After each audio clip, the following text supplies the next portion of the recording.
भगवान महावीर की आत्मा देवलोक में लंबा आयुष्य पूर्ण करने के बाद चेवन होकर भरत क्षेत्र में राजा भरत के पुत्र बनते हैं। पिता चक्रवर्ती, दादा ऋषभदेव भगवान और पुत्र का नाम मरीचि।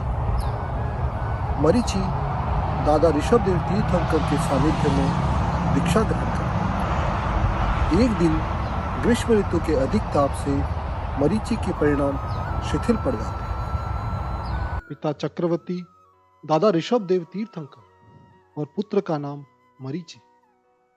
मरीचि अपने दादा भगवान ऋषभदेव के सानिध्य में दीक्षा ग्रहण करते हैं। एक बार ग्रीष्म ऋतु के अधिक ताप से पीड़ित होकर मरीचि के परिणाम शिथिल हो जाते हैं। इतना कठिन संयम का पालन करने के लिए मैं शक्तिमान नहीं हूं। संयम मार्ग का त्याग करके वापस जाना भी उचित नहीं है। क्यों ना मैं एक नया वेश धारण कर लूं। मैं मेरे दीक्षित भाइयों और अन्य गुरु भगवंतों की तरह मन, वचन और काया का संयम नहीं कर सकता। इसलिए मैं कपाल में त्रिदंडी का चिन्ह रखूंगा। उपरांत वो द्रव्य और भाव से संयमी है, मैं वो भी नहीं कर सकता। इसलिए मैं मस्तक पर चोटी रखूंगा। मैं उनकी तरह अहिंसा का पालन भी नहीं कर सकता। गुरु भगवंतों जैसी क्षमता मुझ में नहीं है। मैं स्नान करूंगा, छत्र रखूंगा, पावदी का उपयोग करूंगा। मैंने अभी राग और मोह को नहीं जीता है। मैं कषाय युक्त हूं। क्रोध, मान, माया और लोभ से मैं अभी मुक्त नहीं हूं। इसलिए भगवे वस्त्र पहनूंगा। मरीचि नया वेश ग्रहण करता है। कभी कभी हम भी प्रतिकूल परिस्थिति के आगे झुक जाते हैं ना, और अपने आप से समझौता कर लेते हैं। मरीचि क्या सोचता है? मैं ये भी जानता हूं कि सच्चा धर्म तो मेरे दादा के पास ही है। इसलिए मैं भगवान के पीछे पीछे ही विचरूंगा। भगवान ऋषभदेव का मौन था। केवल ज्ञान की प्राप्ति के बाद एक बार भगवान ऋषभदेव अयोध्या नगरी में प्रवेश करते हैं। संयोग से भरत राजा अपने पिता ऋषभदेव को वंदन करने के लिए वहीं आते हैं। संवत्सरण में भरत राजा भगवान को पूछते हैं, क्या इस सभा में कोई जीव भावी तीर्थंकर है? भगवान ऋषभदेव ने कहा, हे भरत, तुम्हारा पुत्र मरीचि चौथे काल चक्र के अंतिम तीर्थंकर भगवान महावीर बनेंगे। उपरांत मरीचि चक्रवर्ती तथा वासुदेव भी बनेंगे। प्रभु के श्रीमुख से ये बात सुनकर भरत राजा अति उल्लास में आ जाते हैं और वह मरीचि के पास आते हैं।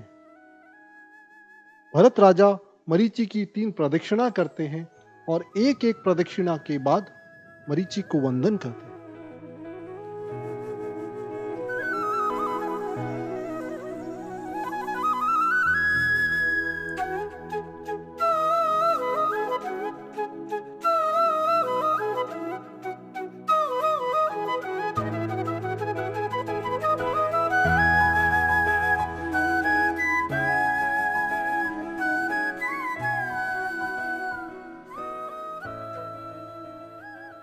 हे मरीचि, मैं तुम्हारे इस वेश को वंदन नहीं कर रहा हूं।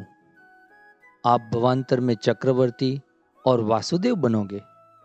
उपरांत आप भगवान महावीर के नाम से चौथे काल चक्र के अंतिम तीर्थंकर भी बनोगे।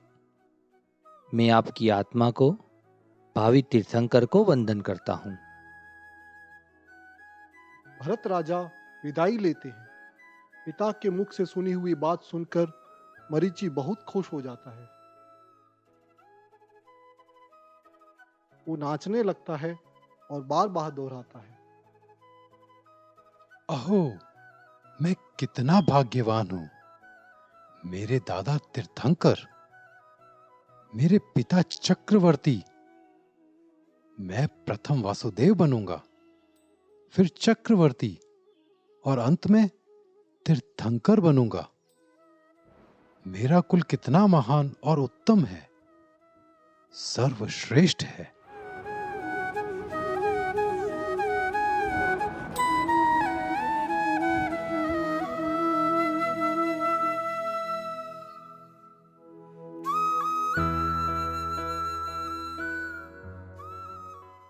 समय बीतता गया। एक बार मरीचि बीमार होता है। असंयमी, असाधु होने के कारण कोई उसकी सेवा में नहीं था। मरीचि बहुत दुखी हो जाता है। मरीचि एक शिष्य रखने का निश्चय करता है ताकि कोई उसकी सेवा कर सके। एक दिन कपिल नाम का राजपुत्र मुनि मार्ग के कष्टों के प्रति शिथिलता, दुर्बलता के कारण मरीचि के पास आता है। मैं आपका शिष्य बनना चाहता हूँ। मैं आपके साथ रहूँगा। मैं आपकी सेवा भी करूँगा। क्या आप मुझे आपका शिष्य बनाओगे? मरीचि मन में सोचता है, मैं सत्य जानता हूं और समझता भी हूं। मैं मुनि धर्म पाल नहीं सकता।